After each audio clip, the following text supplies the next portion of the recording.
Arma virumque cano. The first three words of Virgil's Aeneid. I sing of arms and the man.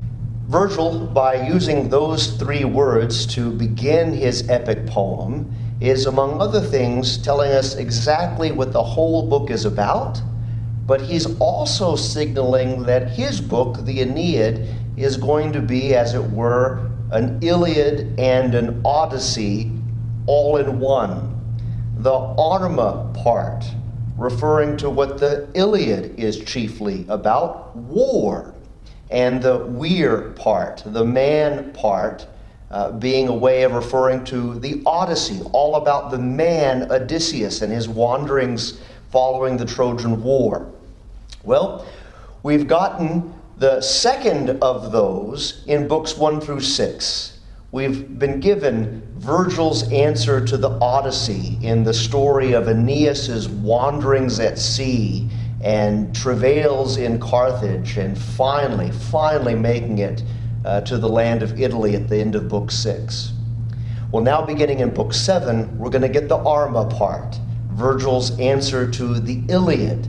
For these last 6 books of the Aeneid are all about war. Specifically, the war with Turnus and his allies in the fight to settle in this new land. And now, Book 7. The Trojans come to Latium. Not far from the mouth of the river Tiber, the Laurentes lived in a walled city, peaceful, prosperous, and strong. They were ruled by old King Latinus, whose word was respected throughout that part of Italy known as Latium. King Latinus was descended, they said, from the ancient god Saturn, father of Jupiter, for Saturn had once lived in that fertile and blessed country. The king had devoted his life to the city and its people, and it was his dearest wish to leave his kingdom to a worthy successor. He had only one child, a daughter called Lavinia. Because Lavinia's husband would one day become king of the Laurentes, many local chieftains were eager to marry her. Lavinia herself was content to leave the choice of a suitable husband to her parents. King Latinus had not yet made a final decision, but his wife Amata was very clear in her views. She strongly favored a relation of hers, Turnus, a proud young chieftain of the Rutulian tribe, and did all she could to persuade her husband to accept him. Now in the central courtyard of the palace grew an ancient laurel tree, much treasured by the king, who had named his people Laurentes in its honor. Near the tree were altars to the gods, where the king and his household would gather to perform sacrifices and recite prayers. It was during a ceremony of this kind that a miracle occurred. A large swarm of bees suddenly flew into the courtyard and clustered among the leaves of the laurel tree, buzzing loudly and insistently. At this unusual sight, a priest exclaimed, "A sign from heaven!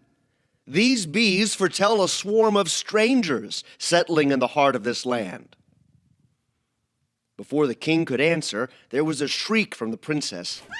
Lavinia was standing in a shower of sparks. Her hair was ablaze, and the jeweled crown she wore encircled her head with flame. And yet, despite this, she remained unharmed. The king, greatly alarmed, hurried to a secret grove in the forest, a place set apart for the worship of his own father, Faunus, a god of the Italian countryside. Latinus made the ritual offerings and waited. From the depths of the wood, he heard a deep, commanding voice. "Listen and obey, my son. Do not give your child Lavinia to any man of Latium. No Latin is destined to be her husband. Expect a suitor from a foreign land. Him she must marry, and their children will be a race famous for all time. They will rule the earth in glory from ocean to ocean."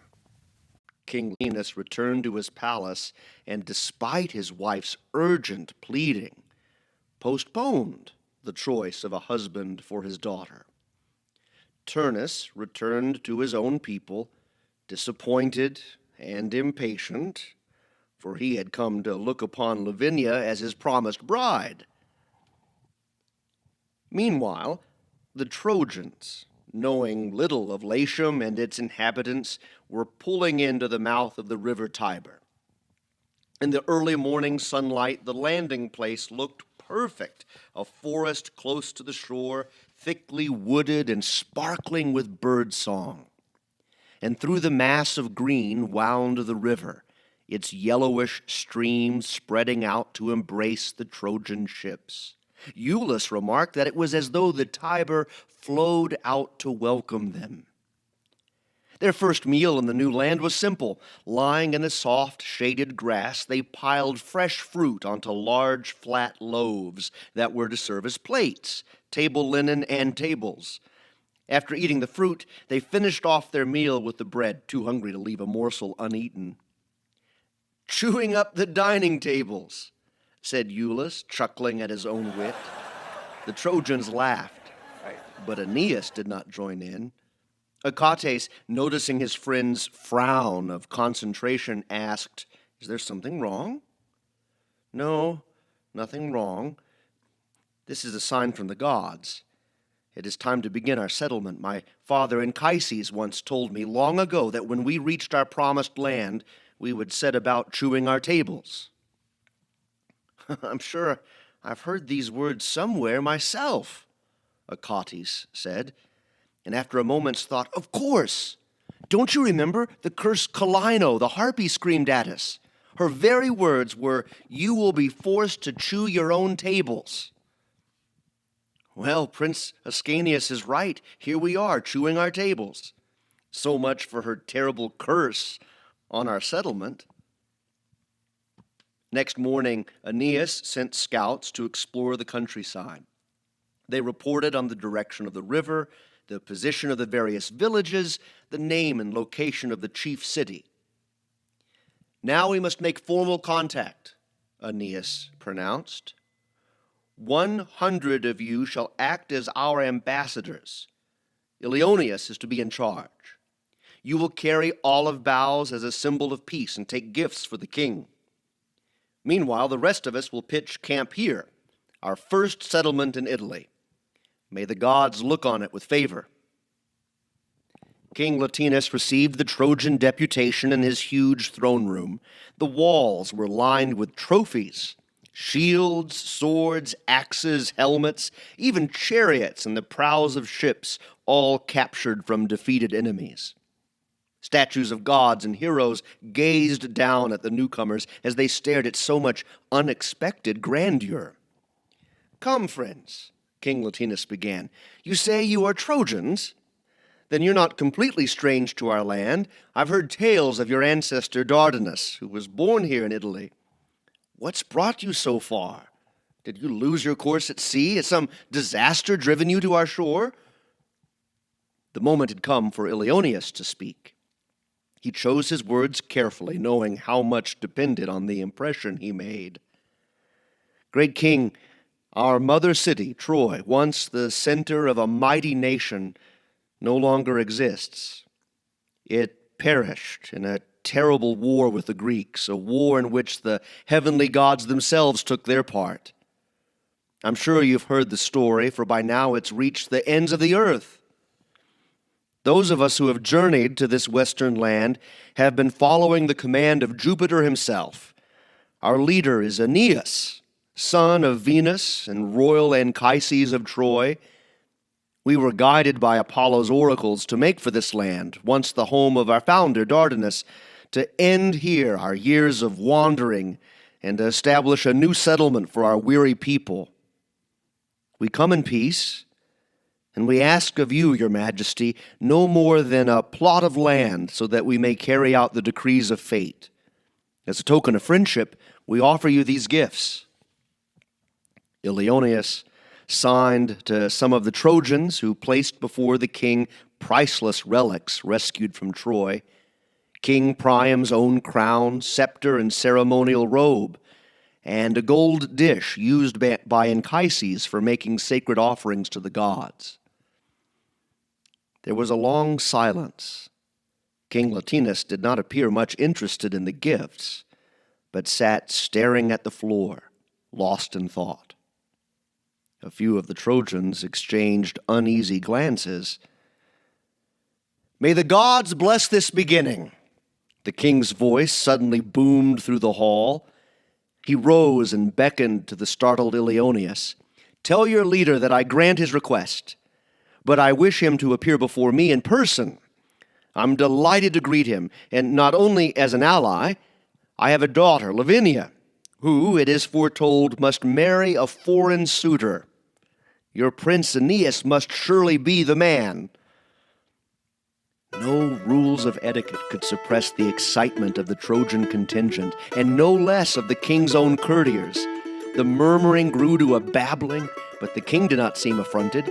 Smiling broadly, he shook hands with Ilioneus and ordered gifts for all the embassy: a splendid war horse decked out in gold harness for each of the 100 men, and for Aeneas himself a chariot drawn by 2 immortal, fire-breathing steeds bred in the sun god's magical stable. The success of the embassy delighted Aeneas. Over and over Ilioneus had to repeat the king's words, and each time the Trojans cheered and applauded. Aeneas decided to visit the Laurentes the following morning, and set his servants to polishing his armor and laying out his finest clothes. He never gave a thought to Juno. Always watchful, always bitter, the queen of the gods had observed the happy landing and the joyful spirits of the Trojans in their camp. "This time I will succeed," she swore. "Those Trojans have escaped every trap I set, in Troy, Carthage, Sicily, and on the stormy seas. They laugh at me. They mock my vengeance. Very well. If my heavenly power is too weak, I'll use the forces of hell. If I can't prevent this settlement, if Aeneas must marry this Latin bride, then at least I will mark these happy events with bloodshed, havoc, and war." Juno plunged down to the earth and summoned from the black depths of the underworld a screaming, spitting creature of evil. Alecto was the creature's name. She was one of the Furies, a loathsome sisterhood born of night, whose bluish hair was intertwined with venomous snakes, and whose business was violence and bloody destruction. "Do this for me," Juno urged, though even her spiteful nature shrank from the hideous demon before her. "Shatter the peace in Latium. You know 1,000 ways of stirring up hatred and quarrels. I need your skill. Sow strife in Italy, and make the Trojans bleed." As the goddess spoke, Alecto's fangs grinned from her jaws. The task pleased her. Swooping invisible into King Latinus's palace, she hovered about windows and doorways, waiting for a chance. She listened intently as Queen Amata pleaded with her husband to bestow his daughter's hand on Turnus. And she followed the disappointed mother as she retired, weeping at the king's stubborn refusal. The Fury saw her chance. She plucked a hissing snake from her hair and cast it at the queen. The creature glided over Amata's skin and began to work its venom deep into her heart. The queen sighed and rose. She would try once more to persuade her husband. "What is it now, my dear?" the king asked, as patiently as he could. "Our daughter's marriage. Now don't groan at me like that. Believe me, I only want the best for her." "Haven't we discussed this already, Amata? I have given you my answer." "You haven't thought about it properly," the queen retorted. "You say Lavinia must marry a foreigner, that such is the will of the gods. Do you seriously think the gods intend our daughter to marry an outcast, a landless beggar? You've heard the story of Paris. Don't you see these Trojans are well known for stealing women and carrying them off across the sea? How do you know they mean to settle here in Italy? We may never see Lavinia again." "Enough, woman," groaned the king, putting his hands over his ears. What do you know of the gods' will? I know that the gods often speak in riddles and mislead men. A foreigner? What is a foreigner? Someone from another city. Turnus is a Rutulian, not one of us. In fact, if you go back in history, his family's Greek, an old Mycenaean race. That's foreign enough to satisfy the oracle. Stop! The king had risen now.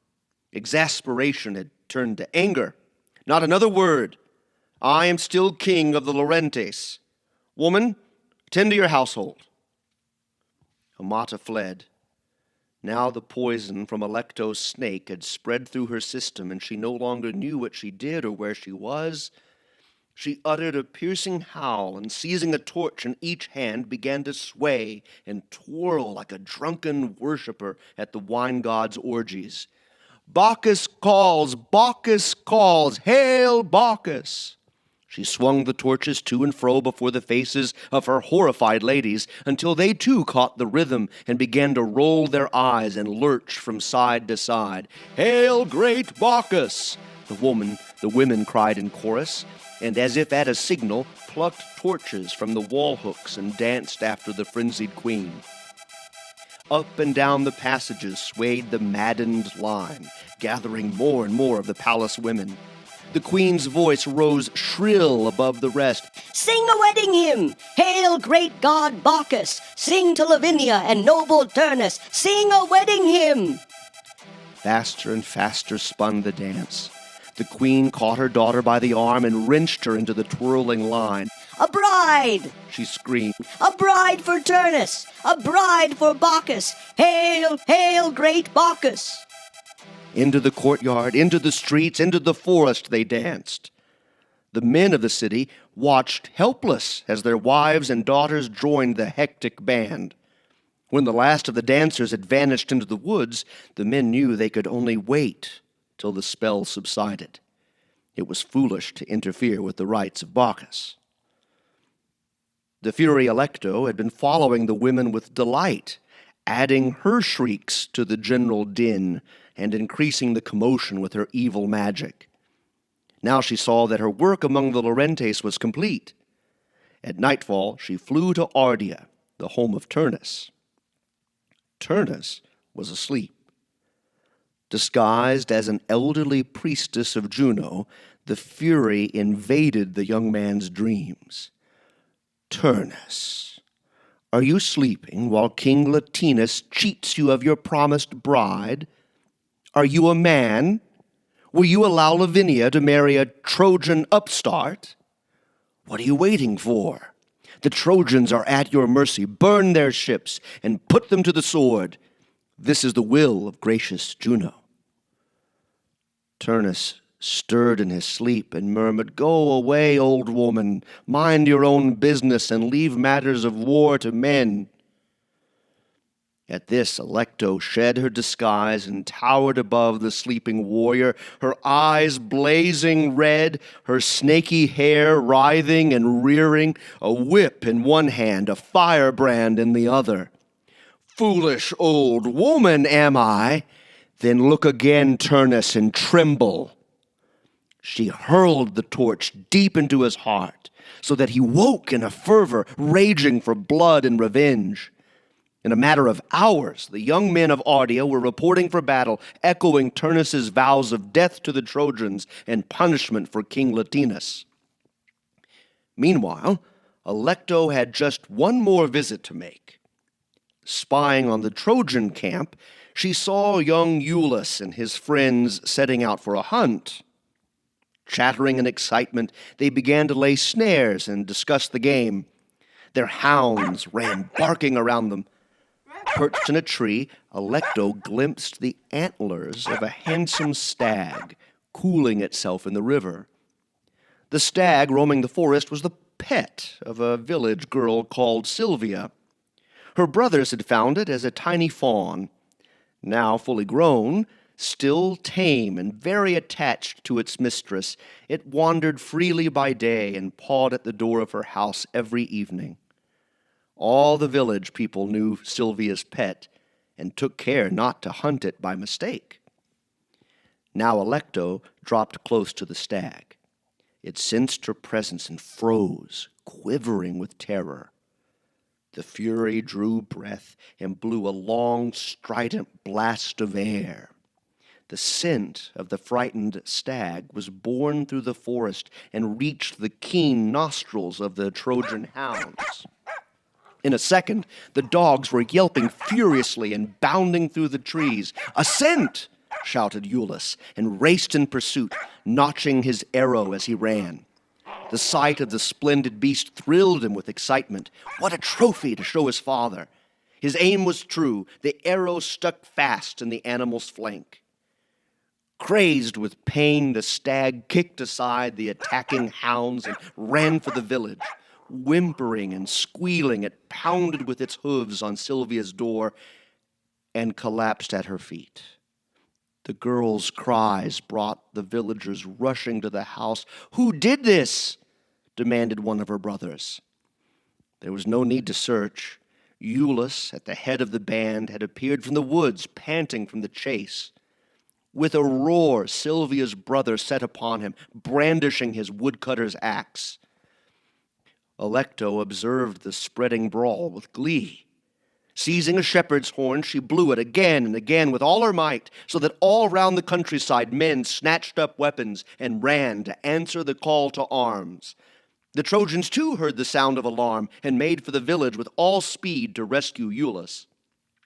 The clash of steel and roar of battle cries were music to the fury Alecto. She called triumphantly to Juno, "See, lady, I've done it. If you wish, I'll spread this war up and down the whole length of Italy." "No, no," protested Juno, recoiling from the Fury's greedy lust for blood. "Enough. You've served me well. Now go back to your proper place. The rest I shall manage myself. Go quickly." With a cackling yell that rang from the cliff tops, Alecto dived, the snakes streaming from her head, straight through a cleft in the rock. A distant crash shook the base of the mountain, and she was gone. There was strife in Latium. The angry band of villagers carrying their dead and wounded met Turnus and his advancing troops. Together they surrounded the palace of Latinus and demanded an all-out war against the Trojan settlers. A crowd of citizens joined the turmoil. Their wives were still under the spell of Bacchus. "Fight! Fight!" came the cry of the mob, pounding and battering at the palace doors. "War against the Trojans! Drive them from our shore! Turnus will lead us! We want Turnus! Turnus will fight!" "We can't hold the doors, sir," gasped a terrified guard to King Latinus. "You must answer them." The old king flung up his hands and appealed to the gods. "No guilt of mine. My pledge to the Trojans is firm. If Turnus sheds their blood, let the guilt be his alone." Then he added wearily, "Tell them they can do as they like." It was enough. Juno's own hand swung back the massive iron gates that were opened only in time of war. The blare of trumpets summoned men to arms. All over Latium, blacksmiths worked feverishly. Horses were yoked to chariots and galloped back and forth across the plain. In the empty fields, the plows were left to rust and rot. 12 powerful allies came to join Turnus, each with a menacing army. Turnus himself was the tallest of all, his noble stature heightened by a helmet with 3 plumes, shaped like a frightening monster, which nodded and shook as he moved. This was the army that gathered to slaughter the Trojans.